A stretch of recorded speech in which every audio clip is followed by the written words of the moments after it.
diajak awak untuk berpikir dan menanggapi itu tadi, sehingga awak terlatih baik retorika awak, ya kan.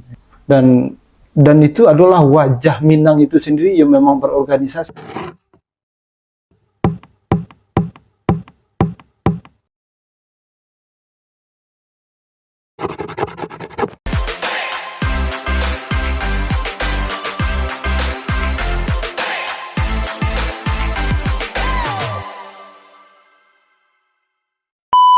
Bismillahirrahmanirrahim. Assalamualaikum warahmatullahi wabarakatuh. Waalaikumsalam. Kembali di Salok Kreasi. Hari ko kita mendatangi salah satu senior yang cukup aktif di wilayah organisasi. Beliau juga selain aktif di organisasi, beliau kini pun memangku Baban Adat. Beliau pun datuk.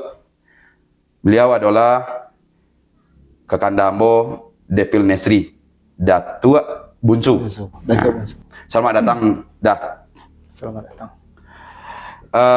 Jadi di Saluk Goda kami berusaha untuk mendokumentasikan cerita-cerita yang perlu kita dokumentasikan dengan harapan suatu saat nanti cerita kita kok bisa didengar dan diambil mungkin manfaatnya bagi orang lain. Jadi segetek udah cerita kan, udah dulu sekolah di kemudian pendidikan selanjutnya Kama, dan tidak lupa pula kampung dari silakan Dah. Ya. Kamu panggil siapa? Sultan. Sultan. Ya. Baik, makasih Sultan. Kalau Ambo lahir di Limo Kampung, Sungai Puah, pada tahun 1982.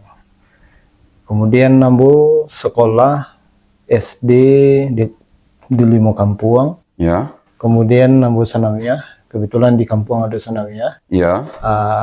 MTSTI Limo Kampung. Cuman sampai sanawiyah. Iya. Kemudian ketika itu menyambung sekolah di Aliyah di Tarbiyah Bulan Kaba, MTI Bulan Kaba. MTI Al Irsyad namanya kok di situ Osobo ya. Di situ Osobo sama Sultan.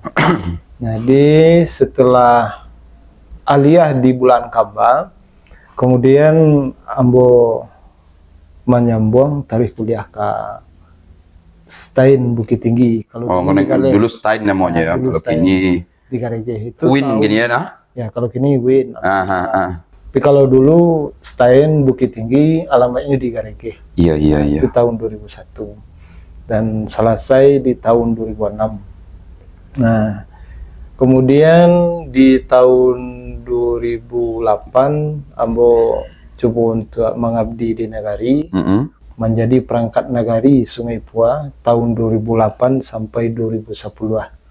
Pas ketika itu selesai Nagari Sungai Puah berprestasi tingkat nasional juara 1, dan kemudian selesai puluh hajatan MTQ Kabupaten Agam yang tuan rumahnya adalah Kecamatan Sungai Puah.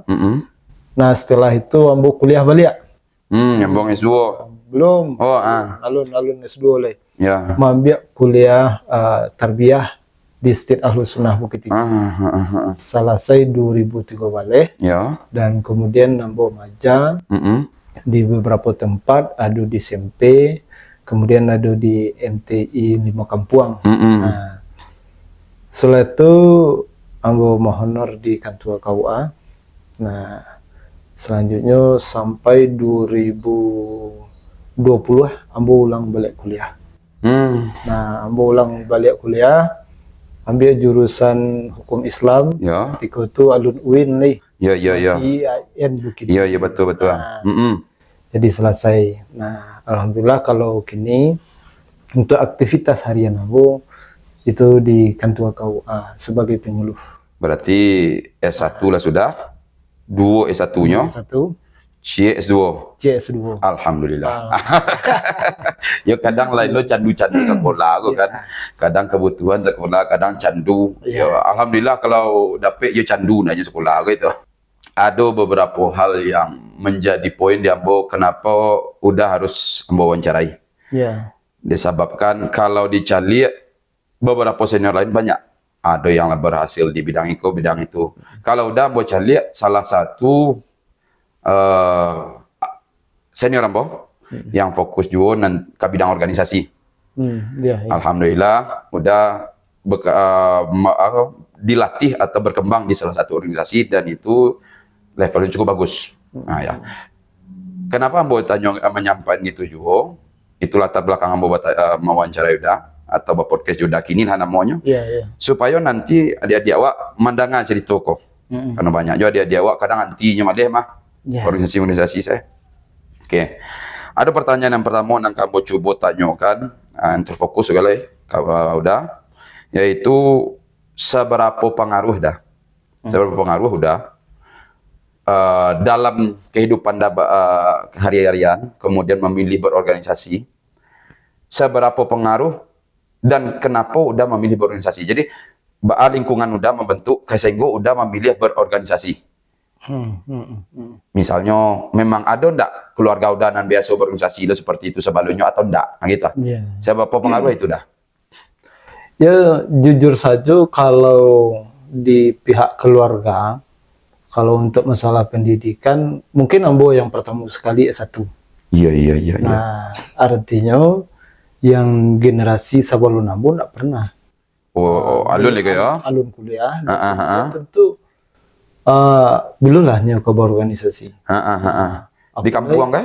Apalagi kalau di kampung. Iya. Nah, di kampung lebih banyak bertani kan. Iya betul. Nah, jadi tidak ada wadah untuk berorganisasi. Nah, kecuali mungkin hanya pengurus musala. Organisasi sosial yang ada di kampung namanya ya. Itu. Nah, itu mungkin kok dari mama itunya kan. Nah, itu yang apa. Tapi kalau yang secara organisasi yang di Sultan maksud tadi ndak alun-alun lah. Alun ya. Ndak. Jadi kalau ya selama awak mulai baraja atau sekolah memang ndak ada lah pengaruh lingkungan yang berorganisasi itu yang mendorong ya. Yang mendorong. Cuman dengan kemauan awak, keterbatasan awak, kemudian awak beranikan diri untuk masuk kuliah. Iya. Nah, disitulah mungkin kita buka mencari ya. Awak mencari lingkungan yang ada di kampus dan aktivitas dari senior-senior dan kemudian awak paham, oh ternyata organisasi itu ikulah gunanya kita. Nah, bisa untuk menunjang kuliah awak dan kita. Jadi tidak sekedar saja, tidak sekedar kita fokus kuliah saja, tapi akhirnya terpengaruh dari cerita-cerita lingkungan di kampus, ikutlah berorganisasi. Ketika mungkin ada keuntungan yang berbeda dari kita ikut berorganisasi, itu tibanya. Ya, karena kecenderungan tadi yang mau sampaikan, ada yang hanya fokus untuk kuliah saja. Bahkan alhamdulillah, bukan kita menyalahkan, bahkan nilai lebih bagus juga.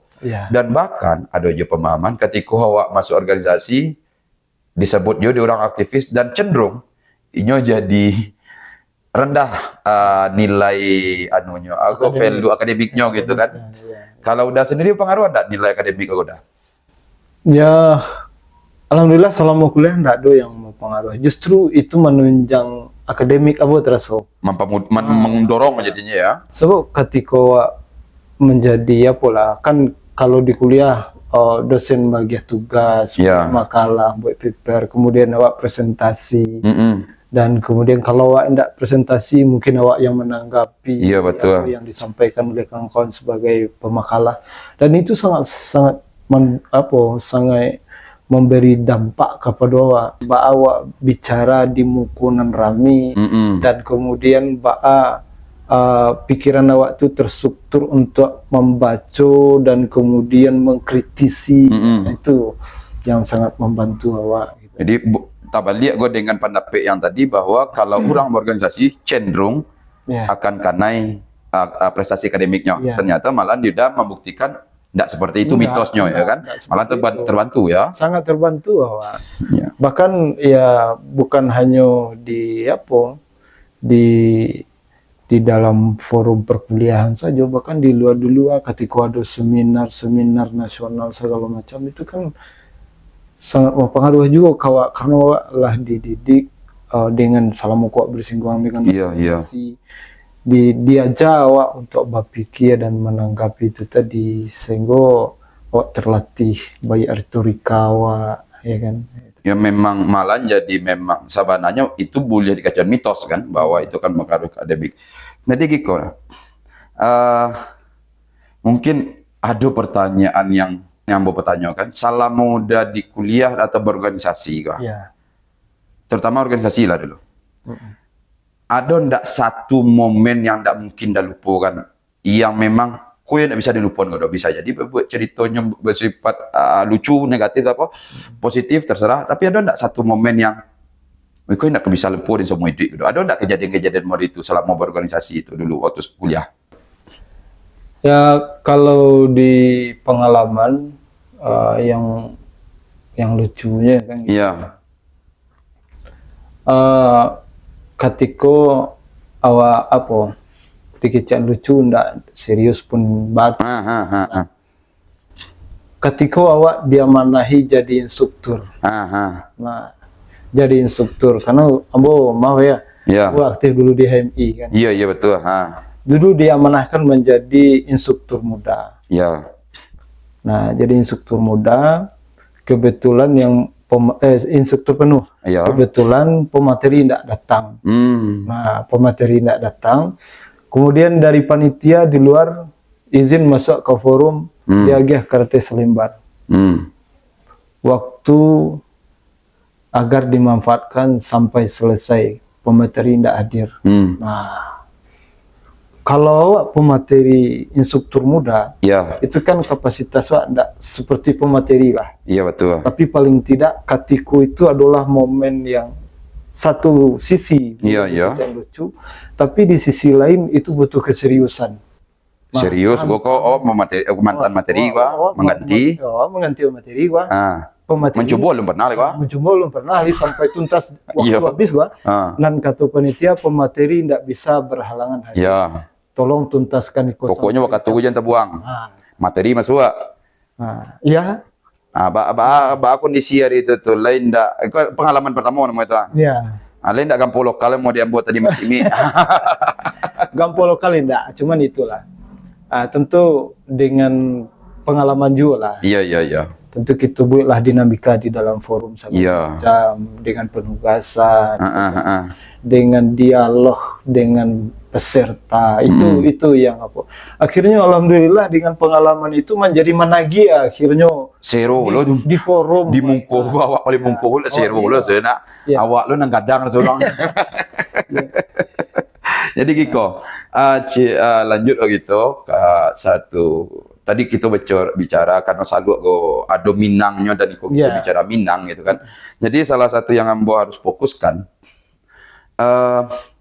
awak cerita lama gak? Bahwa dulu orang Minang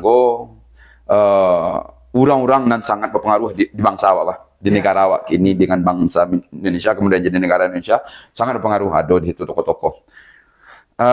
Mereka mengaku dan mengakui bahwa mereka jadi itu karena orang Minang. Karena ada Minangnya, karena di Minang itu. Kini kau udah mau pertanyakan. Yang pertama udah, ya murni orang Minang. Yang kedua udah pemangku lo baban kini di Minang. Kayak itu tibonya. Sabara pengaruh antara Minang goda. Yo organisasi goda. Kayak itu tibo tuh. Para lulun ndak orang Minang go berorganisasi itu ndak atau apa pengaruh-pengaruh dah Minang dan organisasi goda. Pengalaman dah Ya kalau pengaruh organisasi dengan apa yang dapat realita di lapangan kuliah di Minang ya, itu sangat dibutuhkan sekali. Nah, artinya begitu. Kalau awak orang Minang biasa hidup berkelompok. Betul. Nah, awak dari awal lah diajarkan berkelompok. Nah, sementara organisasiku kan perhimpunan kelompok juga yang terorganisir yang punya tujuan tertentu. Jadi merasa kalau diindang di tepi tari rasanya ndak kabar beda pola organisasi dan kemudian pengaruhnya yang terhadap awak orang Minang, justru itu saling menguatnya ya. Saling melengkapi. Iya. Nah. Jadi bahwa orang Minang berorganisasi itu di luar Minangnya tipe itu kan Misalnya tadi organisasi nasional, organisasi itu penting ya. Ya, penting. Dan itu adalah wajah Minang itu sendiri yang memang berorganisasi. Jadi wajah Minang itu organisasi itu gitu ya. Dialek berdialog bersama itu yo. Iya. Orang Minang di kaum. Iya. Umpama kok ada sesuatu hal yang mendesak bagi anak kemanakan yang tidak berumah. Kemudian kita minta anak kemanakan yang lain untuk bersama-sama gotong royong. Itu kan organisasi. Organisasi rurango, mengumpulkan orang bersama-sama mencari bahan segala macam kan pada itu. Kemudian ditagaan rumah. Termasuk juga cara tadi ya. Termasuk caranya nanti ku ada pandape yang perlu disampaikan ditampai bersama, bersama. Di Minang lah ada, kini dibuka dan orang Minang darahnya berorganisasi. Iya. Kemudian ditambah dengan cara luar Minang ya, nasional itu tambah tajamnya naknya. Tambah tajam. Ini contoh saja lah. Seperti Muhammad Atta. Iya. Itu kan secara awalnya dengan darah Minangnya. Iya. Kemudian nyetagakkan organisasi, kemudian ini berupaya dan untuk dalam organisasi itu untuk bagaimana merebut kemerdekaan. Kan salah satunya. Kan banyak tokoh-tokoh. Memang tokoh mau itu. Jadi di Minang lah dapat modal kok. Modal organisasi di Minang ternyata ada. Dan itu paling kentara ya di Minang bahwa Minang memiliki modal dasar organisasi. Iya. Sehingga kalau keluar bukan tidak penting, inyo lebih cantik yang jadinya karena inyo lebih modal, lebih tapaknya dengan cara berorganisasi. Jadi memang berorganisasi itu bagi orang Minang bukan sawananya penting, lah darahnya berorganisasi. Dengan duduk bersama berkomunal baik kok gitu kan? Gitu dah. Terakhir. Sebelum wak mandanyo kau dah pun nasihatnya atau pasan yang sampai. Dah. Ada kecenderungan akhir-akhir go bahwa orang-orang awak ko ndak lo peduli lah dengan organisasi kalau itu kan. Ada. Ndak peduli, ndak ikut, ndak itu. Bahkan tadi fenomenanya bisa jadi organisasi di kampung, jadi organisasi di ano. Malih wak basusun bari-beri tu. Lansuang saya lah mengalu organisasi lansuang lah. Kok kamu ngecek lansuang saya lah. Ndak pikir-pikir don, ndak nyanyi naik bertambah turun. Aki kok kalau organisasi kan itu tuh. Banyak yang naik tambah turun. Ada tahapan. Bukan berarti mengemban yang tinggi-tinggi banal ya. Tapi permasalahannya kini kalau mulai ada keantian itu, gitu tipenya. Menurut dah, apa hendaknya yang dihadapi untuk generasi muda ke depan untuk keantian gue perlu tahu baca menghentikan keantian terhadap berorganisasi gue. Kalau keantian terhadap organisasi itu sebuah hal yang bersifat fatal. Maksudnya mereka. Awak kan di organisasi itu diajar kematangan emosional awak. Iya betul. Jadi emosional awak menghadapi orang lain dan kemudian bawa bergaul dengan orang lain itu kan emosional awak. Contoh, ketika rapi lah contohnya. Ada pendapat yang berbeda. Iya betul. Nah, ketika pendapat yang berbeda ketika ndak pendapat awak dipakai. Awak kan harus menerima apa yang menjadi keputusan bersama. Betul.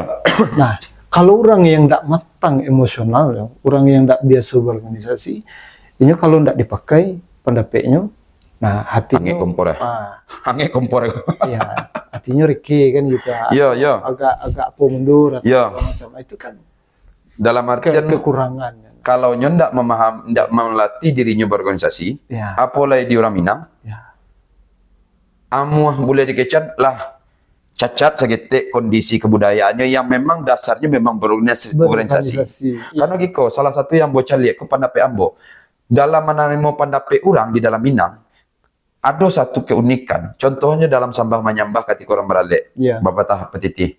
Di situ tidak boleh selalu menyelur. Badangan kecil orang dulu. Walaupun kasakitnya jiwa atau kebaan itu badangan kecil orang dulu. Alah sudah badangan, baru sampaian. Le namuah lo kamana nan orang nak tulis seketi. Satu. Yang kedua pernah lo mau cari lagi kuah. Iko kan pemahaman bo. Ni lapau. Ota lapau barapun lah kangenya barala iko sampai pintu lapaunya ya. Kalau lah keluar pintu lapau hilang. Ayo mau itu gambarannya dinamika organisasi iko kalau seharusnya dengan darah Minangnya. Ayo mau itu data. Iya, artinya apa? Kalau awak di dalam organisasi itu kan harus danga mandanga. Iya. Itu kan perlu. Mm-mm. Nah, kemudian kalau berdinamika itu hanya terbatas bagi tadi kan ya sabi pintu lapau tu lah ya abi nak ada bercakap lah ada angin lah itu kan emosional awak iya kematangan emosi awak. Nah, itu manfaat yang sangat besarnya. Dan bahkan satu hal yang kalau di dalam berorganisasiku ada istilahnya soft skill. Iya betul. Nah, soft skill ko wak dapet banyak di organisasi. Iya. Sehingganya katakanlah yang hard skill itu kalau mau baca dari buku ya, berdasarkan penelitian dari Harvard University itu lebih gadang porsinya soft skill ko yang ditemukan dalam organisasi. Dan itu akan berdampak nanti ketika berhadapan dengan masyarakat. Dan di Minang, sabananya berorganisasi bagi udah tadi itulah darahnya. Iya. Tapi ketika orang lain tidak berorganisasi, satu, indak lo ketujuh dengan memilih Minangnya, indak lo ketujuh doh. Mangko di satu ketika turun ke masyarakat, ikut ancuannya ya. Kemungkinan besar ancua. Karena nyo akan sibuk dengan dirinya sendiri. Ya, itu Akibatnya ya, tidak peduli dengan lingkungan. Jadi bisa disimpulkan cerita kini dah.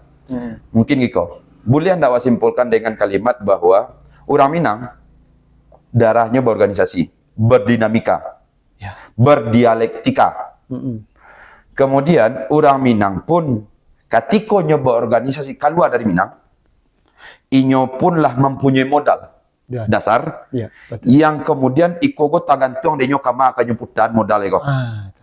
Mangko ndak salah kemudian dahulu ini ya agak bukan ada pindah lo sakareh dulu bunyinya dahulu banyak tokoh lahir dibuat dan memang menjadi pemain utama mungkin itu akhir kalam kami disertasi mundur diri. Assalamualaikum warahmatullahi wabarakatuh. Aku lewat simpulan dari itu dah bisa. Jadi kepada generasi muda cari tahu dek kami, mungkin cari tahu lele, mungkin nampak ikut, tapi kami cuman mengingatkan bahwa organisasi itu sabananya darahnya orang Minang.